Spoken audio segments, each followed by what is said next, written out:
Orel, the creator of the first ever procedurally generated map, has made a second map with focus on training. It is brilliant and worth talking about in a dedicated video. Before I continue, here's my sponsor, xplay.gg. xplay has multiple servers running different game modes, one called bots, which is deathmatch against bots with 3 levels of difficulty. Medium bots have a reaction time of 650 milliseconds, so you can chill. Hard is on 450 milliseconds, and cheater bots is for the ultimate challenge at 350 milliseconds. The bots move and behave pretty much like humans, and they also won't shoot you in the back, making the experience more fun. You can hold down E for advanced stats, and they even got challenges on their website where you can win free skins. Check out xplay through my link down below. Over on the workshop, you can find Orel's procedurally generated training map where you can subscribe to it and then find it under the workshop section in-game. But what does it mean?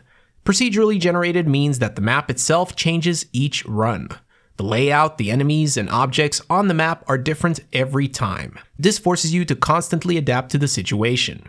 And since every playthrough is different, it stays fresh and feels less repetitive and boring. The bots on the map work great. They strafe like humans do, they use flashes, and they'll attack you at the most inconvenient moments. And because the map is different, you never know where they might be. Sometimes it even feels like an ambush, where you need to quickly react to their attacks to survive. It forces you to be focused and it tests your reflexes. The bots work really well with the procedurally generated system. The flow of the map reminds me of deathmatch with bots, but it's so much more.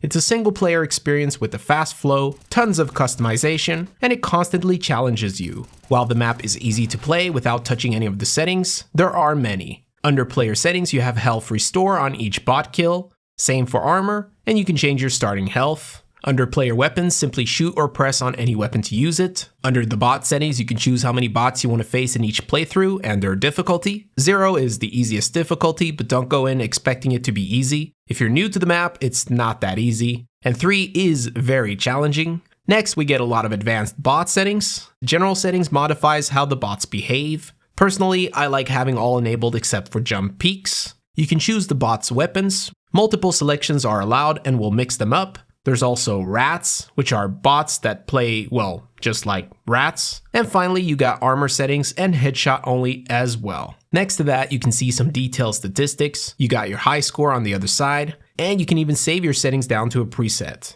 The amount of options you get on top of a map that is procedurally generated is very awesome. To add to the list of awesomeness, there's even a point system on the map. Notice how some of the changes I make affects how many points I get. The harder it becomes, the more points you get, and so on. The point system helps translate your progress, your skill, and can even be used to flex with. If I wanted to record how well I'm doing with different settings, like a new sensitivity for example, this map could help me evaluate them. For a lot of you, I can imagine that performance is probably a big contributing factor for wanting to play the map. And I can give you the good news. It's good. I have better performance here than what I normally get playing competitive maps against bots. That's because the bots are spawned when they need to be, which is part of the map's optimization. The first map was focused on the fact that Orel was able to make a procedurally generated map in the first place. That itself is mind-blowing. This map uses that system and focuses on the training aspect. It is incredibly intuitive and very well executed, to the point where it feels like it could have been officially part of the game.